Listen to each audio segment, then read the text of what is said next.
সকলের শুভ হাতে স্পর্শে প্রজ্বলিত হোক এই সুন্দর প্রদীপ। করতালিটি থেমে গেলে মনে হবে যেন আজ সকলেই আমরা একটু ম্রিয়মান, তা তো নয়। আজ এক স্বর্ণালী দিনের সাক্ষ্য সকলে হয়ে রয়েছি, তাই করতালির মাধ্যমে আমরা সেটা জানাবো, অভ্যর্থনা জানাবো যারা আমাদের সঙ্গে এসছেন, আপনাদের সঙ্গে থাকবেন।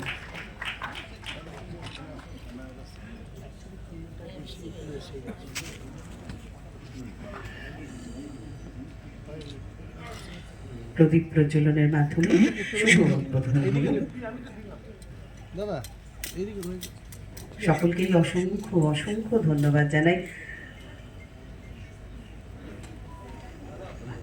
সকলকে অসংখ্য ধন্যবাদ জানাই। স্বাগত ভাষণের জন্য আমি অনুরোধ করব শ্রী ভাস্কর